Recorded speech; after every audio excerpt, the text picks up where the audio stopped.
ಎಲ್ರಿಗೂ ನಮಸ್ಕಾರ. ಓಂ ಓಂ ನಮೋ ಬ್ರಹ್ಮರೂಪಾಯ ವಿದ್ಮಹೆ ವಾಯುಪುತ್ರಾಯ ಧೀಮಹಿ ತನ್ನೋ ಹನುಮಾನ್ ಪ್ರಚೋದಯಾತ್. ಓಂ ನಮೋ ರುದ್ರರೂಪಾಯ ವಿದ್ಮಹೆ ವಾಯುಪುತ್ರಾಯ ಧೀಮಹಿ ತನ್ನೋ ರುದ್ರ ಪ್ರಚೋದಯಾತ್. ಎಲ್ರಿಗೂ ನಮಸ್ಕಾರ. ಎಲ್ಲ ನನ್ನ ಆತ್ಮೀಯ ಬಂಧುಗಳಿಗೆ, ಸ್ನೇಹಿತರಿಗೆ ನಮ್ಮ ದೈವ ದರ್ಶನ ಚಾನಲ್ಗೆ ಸ್ವಾಗತ ಮತ್ತು ಸುಸ್ವಾಗತವನ್ನು ಬಯಸುತ್ತಾ, ಆತ್ಮೀಯ ಮಿತ್ರರೇ, ಇವತ್ತು ಶ್ರಾವಣ ಮಾಸ ಆಗಿರೋದ್ರಿಂದ, ಶ್ರಾವಣ ಶನಿವಾರ ಆಗಿರೋದ್ರಿಂದ ಪವಿತ್ರವಾಗಿರ್ತಕ್ಕಂಥ ಒಂದು ಪುಣ್ಯಕ್ಷೇತ್ರದ ದರ್ಶನ ತಮ್ಮ ಎಲ್ಲರಿಗೂ ಮಾಡಿಸ್ತಾ ಇದ್ದೀನಿ. ಅದು ಬಯಲು ಆಂಜನೇಯ ಸ್ವಾಮಿ ಕ್ಷೇತ್ರ ಅಂತೇಳಿ ಕರೀತಾರೆ. ಮೊದಲು ಇದರ ವಿಳಾಸವನ್ನು ತಮ್ಮೆಲ್ಲರಿಗೂ ಹೇಳ್ತಾ ಇದ್ದೀನಿ. ತುಮಕೂರಿನಿಂದ ಸುಮಾರು 20 ಕಿಲೋಮೀಟರ್ ದೂರದಲ್ಲಿದೆ. ಊರ್ಡಿಗೆರೆ ಮಾರ್ಗವಾಗಿ ಬರಬೇಕಾಗತ್ತೆ. ನೀವು ಊರ್ಡಿಗೆರೆಗೆ ಬಂದು, ತುಮಕೂರಿಂದ ಊರ್ಡಿಗೆರೆಗೆ ಬಂದು ಸುಮಾರು 6 ಕಿಲೋಮೀಟರ್ ಎಡಭಾಗಕ್ಕೆ ಚಲಿಸಿ ನಡೆದ್ರೆ ನಿಮಗೆ ಕೆಂಪುಹಳ್ಳಿ ಅಂತ ಒಂದು ಗ್ರಾಮ ಸಿಗುತ್ತೆ. ಆ ಕೆಂಪುಹಳ್ಳಿ ಅಂತ ಒಂದು ಗ್ರಾಮದ ಮುಖಾಂತರ ಮುಂದಕ್ಕೆ ಹೋದ್ರೆ ಕಾಡುಗುಜ್ಜಿನ ಹಳ್ಳಿ ಅಂತ ಬರುತ್ತೆ.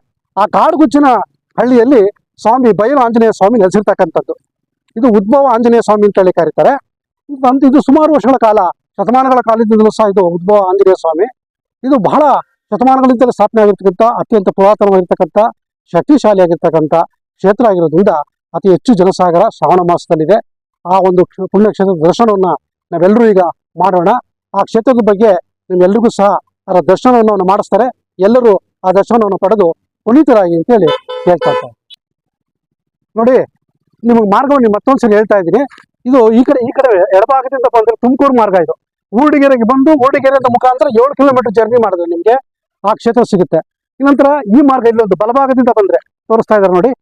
ಬಲಭಾಗದಿಂದ ಬಂದರೆ ದಾಬಸ್ಪೇಟೆ, ಬೆಂಗಳೂರು ಮಾರ್ಗವಾಗಿ ಬಂದರೆ ದಾಬಸ್ಪೇಟೆ ಮುಖಾಂತರವಾಗಿ ಬಂದರೆ ಈ ಮಾರ್ಗದಿಂದಲೂ ಸಹ ಇಲ್ಲಿ ಬಂದು ನೀವು ಇಲ್ಲೊಂದು ಆರ್ಚ್ ಕಾಣುತ್ತೆ ನೋಡಿ.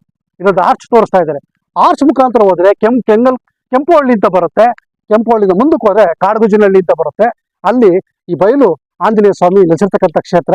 ಆ ಕ್ಷೇತ್ರ ಇವತ್ತು ಜನಸಾಗರ ಇದೆ ಮತ್ತು ಶ್ರಾವಣ ಮಾಸ ಇರೋದ್ರಿಂದ ಪರಮ ಪವಿತ್ರವಾದ ಪುಣ್ಯ ಕ್ಷೇತ್ರದ ದರ್ಶನವನ್ನ ತಾವೆಲ್ಲರೂ ಮಾಡಿ ಅಂತ ಹೇಳಿ ನಮ್ಮ ಚಾನಲ್ ಮುಖಾಂತರ ಕೇಳ್ಕೊಳ್ತಾ ಇದ್ದೀನಿ. ನೋಡಿ, ಈ ದೇವಸ್ಥಾನದ ಹೊರಗಿನ ಪ್ರಾಂಗಣವನ್ನು ತೋರಿಸ್ತಾ ಇದ್ದಾರೆ. ತುಂಬ ಹಳೆಯ ಶತಕ ಕಾಲದ ದೇವಸ್ಥಾನ ಇದು.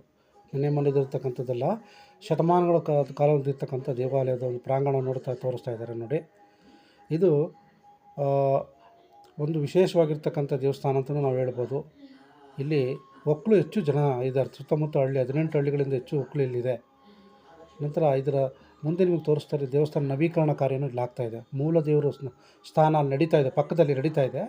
ಅಲ್ಲಿವರೆಗೂ ಈಗ ಪೂಜಾ ವ್ಯವಸ್ಥೆಯನ್ನು ಇಲ್ಲಿ ಮಾಡಿರ್ತಕ್ಕಂಥದ್ದು ನೋಡಿ. ಇಲ್ಲಿನ ಹೊರಗಡೆ ಹೆಚ್ಚು ಭಕ್ತರನ್ನು ನೋಡ್ಬೋದು. ಶ್ರಾವಣ ಶನಿವಾರ ಆಗಿರೋದ್ರಿಂದ ಜನಸಾಗರ ಹೆಚ್ಚು ಇದೆ. ಇಲ್ಲಿ ಶ್ರಾವಣ ಶನಿವಾರದಲ್ಲಿ ವಿಶೇಷ ಪೂಜಾಲಂಕಾರ ಇರುತ್ತೆ, ಪ್ರಸಾದ ವಿನಿಯೋಗ ಇರುತ್ತೆ. ಹೆಚ್ಚು ಜನ ಬಂದು ನಾನಾ ಜಿಲ್ಲೆಗಳಿಂದ, ಬೇರೆ ರಾಜ್ಯಗಳಿಂದಲೂ ಸಹ ಈ ಸ್ಥಳಕ್ಕೆ ಬಂದು ಭೇಟಿ ಕೊಡ್ತಾರೆ. ಆ ಭಗವಂತನ ಆಶೀರ್ವಾದ ಪಡ್ಕೊಳ್ಳೋದಕ್ಕೆ ಎಲ್ಲ ಕಡೆಯಿಂದಲೂ ಬರ್ತಾ ಇದ್ದಾರೆ. ಯಾಕೆಂತಂದರೆ ಕಲಿಯುಗದ ಸಂಜೀವಿನಿ, ಕಲಿಯುಗದ ಮುತ್ತೆತ್ತರಾಯ, ಜೀವಂತ ಇರುವ ಏಕೈಕ ದೈವ ಅಂತಲೇ ನಮ್ಮ ಪ್ರತ್ಯಕ್ಷವಾಗಿ ಕಾಣುವಂಥ ದೈವ ಅಂದರೆ ಆಂಜನೇಯ ಸ್ವಾಮಿ, ಪಂಚಮುಖಿ ಆಂಜನೇಯ ಸ್ವಾಮಿ ಅಂತ ಹೇಳೂ ಸಹ ನಾವು ಕರಿಬೋದು. ನೋಡಿ, ಆ ಜನಸಾಗರ ಬರ್ತಾ ಇದ್ದಾರೆ. ಇನ್ನು ಬೆಳಗ್ಗೆ ಆಗಿರೋದ್ರಿಂದ ಹೆಚ್ಚು ಜನ ಬರ್ತಾರೆ. ಸಂಜೆ ಹೊತ್ತಿಗೆ ತುಂಬ ಹೆಚ್ಚು ಜನ ಅಲ್ಲಿ ಬಂದು ಇಲ್ಲಿ ದರ್ಶನವನ್ನು ಮಾಡಿ ಸ್ವಾಮಿಯ ಒಂದು ಆಶೀರ್ವಾದವನ್ನು ಪಡ್ಕೊಂಡು ಹೋಗ್ತಾ ಇದ್ದಾರೆ. ನೋಡಿ, ಇದು ನವೀಕರಣ ಆಗಿ ಹಳೆಯ ಕಾಲದ ದೇವಸ್ಥಾನವನ್ನು ಇದು ಮಾಡಿ ನವೀಕರಣ ಮಾಡ್ತಾ ಇದ್ದಾರೆ ನೋಡಿ, ತೋರಿಸ್ತಾ ಇದ್ದಾರೆ. ಅದು ಈಗ ಇಲ್ಲಿ ಮೂಲ ಸ್ಥಾನ ಅದು ಆ ದೇವರದ ಮೂಲ ಸ್ಥಾನ ಇದೇನೆ. ಈ ಮೂಲ ಸ್ಥಾನ ನವೀಕರಣ ಆದಮೇಲೆ ಇದರ ಉದ್ಘಾಟನೆ ಕಾರ್ಯಕ್ರಮ ನಡೆಯುತ್ತೆ. ಏಕೆಂತಂದರೆ ಆಂಜನೇಯನಿಗೆ ವಿಶ್ವದ ಎಲ್ಲ ಕಡೆ ಭಕ್ತರು ಜಾಸ್ತಿ. ಹಾಗಾಗಿ ಈ ದೇವನಕ್ಕೂ ಸಹ ಮೂಲ ದೇವರಾಗಿರೋದ್ರಿಂದ ಹಳ್ಳಿ ಕಡೆಯಿಂದ, ನಾನಾ ಜಿಲ್ಲೆಗಳಿಂದ ಹೆಚ್ಚು ಜನ ಬರ್ತಾಯಿದ್ದಾರೆ. ಆ ಸ್ವಾಮಿಯ ಕೃಪಾ ಆಶೀರ್ವಾದನ ಪಡ್ಕೊಳ್ತಾ ಇದ್ದಾರೆ. ತಾವು ಸಹ ಸಂಸಾರ ಸಮೇತರಾಗಿ ಸ್ವಾಮಿಯ ದರ್ಶನವನ್ನು ಮಾಡಿ ಆಶೀರ್ವಾದವನ್ನು ಪಡ್ಕೊಳ್ಳಿ. ಕಲಿಯುಗದಲ್ಲಿ ಕರ್ಮ ಕಳ್ಕೋಬೇಕು ಅಂದರೆ ಭಗವಂತನ ಆಶೀರ್ವಾದ ಬೇಕು. ನೀವೆಲ್ಲರೂ ಆಶೀರ್ವಾದ ಪಡ್ಕೋಬೇಕಾಗತ್ತೆ. ನೋಡಿ, ಆಂಜನೇಯನ ಮೂಲ ವಿಗ್ರಹ ತೋರಿಸ್ತಾ ಇದ್ದಾರೆ. ಅದು ಉದ್ಭವ ಮೂರ್ತಿ. ಇದು ಮೂಲ ವಿಗ್ರಹ. ಅಲ್ಲೇ ಉದ್ಭವ ಆಗಿರ್ತಕ್ಕಂಥದ್ದು ವ್ಯಾಸ ಮಹರ್ಷಿಗಳ ಕಾಲದಲ್ಲಿ ಬಂದು ಇದರ ಉದ್ಭವ ಮೂರ್ತಿ ನಾವು ನೋಡ್ಬೋದು ಇಲ್ಲಿ. ಹಾಗಾಗಿ ತಾವೆಲ್ಲರೂ ಸಹ ಇಂಥ ಪುಣ್ಯಕ್ಷೇತ್ರಗಳಿಗೆ ಭೇಟಿ ಕೊಟ್ಟಾಗ ಅದರ ಪಾಸಿಟಿವ್ ಎನರ್ಜಿ ಬರುತ್ತೆ. ನಮಗೂ ಸಹ ನಮ್ಮ ಕರ್ಮ ಫಲಗಳು ಕಡಿಮೆ ಆಗ್ತಾ ಹೋಗ್ತದೆ. ನೀವೆಲ್ಲರೂ ಸಹ ನಮ್ಮ ದೇವಸ್ಥಾನ ಚಾನಲನ್ನು ಹೆಚ್ಚು ನೋಡಬೇಕು, ಸಪೋರ್ಟ್ ಮಾಡೋಣ. ನೋಡಿ, ಸ್ವಾಮಿಯ ಮೂಲ ವಿಗ್ರಹವನ್ನು ಸಹ ತೋರಿಸ್ತಾ ಇದ್ದಾರೆ ನೋಡಿ. ನಾನು ಒಳಗಿಂದ ಅದನ್ನು ಕ್ಲೀನಾಗಿ ತೋರಿಸ್ತಾ ಇದ್ದಾರೆ. ಎಷ್ಟು ಚೆನ್ನಾಗಿ ಸ್ವಾಮಿ ಚಿಕ್ಕ 3 ಅಡಿ ಆದ್ರೂ ಸಹ ಅದರ ಉದ್ಭವ ಮೂರ್ತಿ ಎಷ್ಟು ಚೆನ್ನಾಗಿ ಅಲಂಕಾರ ಮಾಡಿದ್ದಾರೆ. ಕೇಸರಿ ನಂದನ ಅಂತ ನಾವೇನು ಕರಿತೀವಿ, ಸಂಪೂರ್ಣವಾಗಿ ಕೇಸರಿಮಯ ಮಾಡಿದ್ದಾರೆ ನೋಡಿ. ಪೂಜೆಗೆ ಸ್ವಾಮಿಗೆ ಮಹಾಮಂಗಳಾರತಿ ನಡೀತಾ ಇದೆ. ಅಭಿಷೇಕ ಎಲ್ಲ ಆಗಿದೆ. ಮಹಾಮಂಗಳಾರತಿ, ಹೂವಿನ ಅಲಂಕಾರ, ಮಹಾಮಂಗಳಾರತಿ ಸಮರ್ಪಯಾಮಿ ಎಂದು ನಾವು ಮಾಡ್ತಾಯಿದ್ದಾರೆ ನೋಡಿ. ಹೆಚ್ಚು ಜನ ಬಂದಿದ್ದಾರೆ ನೋಡಿ. ಎಲ್ಲರಿಗೂ ಸಹ ಆ ಸ್ವಾಮಿಯ ಒಂದು ಪೂಜಾ ಕಾರ್ಯಕ್ರಮದಲ್ಲಿ ನೋಡಿ ಹೆಚ್ಚು ಅಲಂಕಾರವನ್ನು ಮಾಡ್ತಾಯಿದ್ದಾರೆ. ಪೂಜೆಯನ್ನು ಸಹ ಚೆನ್ನಾಗೆಲ್ಲ ನಡೆಸ್ಕೊಡ್ತಾ ಇದ್ದಾರೆ. ಅಲ್ಲಿ ಇದಾದಮೇಲೆ ಪ್ರಸಾದ ವಿನಿಯೋಗ ಇರುತ್ತೆ. ತಾವೆಲ್ಲರೂ ಸಹ ಇಂಥವನ್ನು ನೋಡಬೇಕು. ನೋಡಿದಾಗಲೇ ಸಹ ನಿಮ್ಮ ಕರ್ಮಗಳು ಕಡಿಮೆ ಆಗ್ತವೆ, ಮನಸ್ಸು ಗಟ್ಟಿಯಾಗುತ್ತೆ ಮತ್ತು ಒಳ್ಳೆಯ ಕಾರ್ಯಕ್ರಮಗಳಿಗೆ ನಮಗೆ ಪ್ರಚೋದನೆ ಸಿಗುತ್ತೆ. ಹಾಗಾಗಿ ತಾವೆಲ್ಲರೂ ಸಹ ಇಂಥ ಹೆಚ್ಚು ಹೆಚ್ಚು ಕ್ಷೇತ್ರಗಳನ್ನು ದರ್ಶನವನ್ನು ಮಾಡಬೇಕು. ಅದಕ್ಕಾಗಿ ನೀವು ನಮ್ಮ ದೈವ ಚಾನೆಲ್ಗೆ ಸಪೋರ್ಟನ್ನು ಮಾಡಿದ್ರೆ ಇನ್ನೂ ಒಳ್ಳೊಳ್ಳೆ ಶಕ್ತಿಶಾಲಿ ಕ್ಷೇತ್ರಗಳನ್ನು ತೋರಿಸೋದಕ್ಕೆ ಅನುಕೂಲ ಆಗುತ್ತೆ. ತಾವೆಲ್ಲರೂ ಸಹ ಸಬ್ಸ್ಕ್ರೈಬ್ ಆಗಿ ವ್ಯೂಸ್ ಮಾಡಬೇಕು.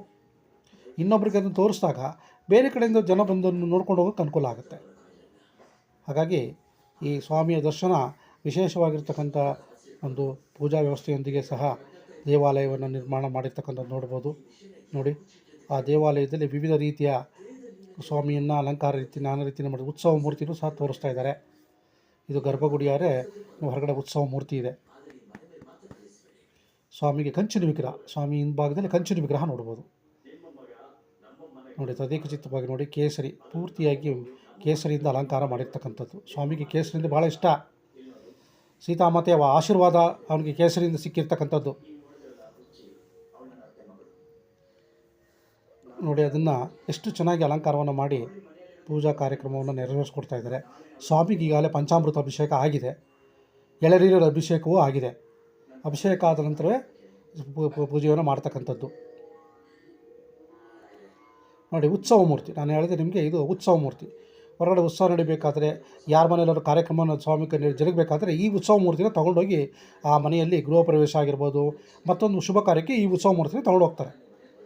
ಅದನ್ನು ಸಹ ತಮಗೆ ತೋರಿಸ್ತಾ ಇದ್ದಾರೆ.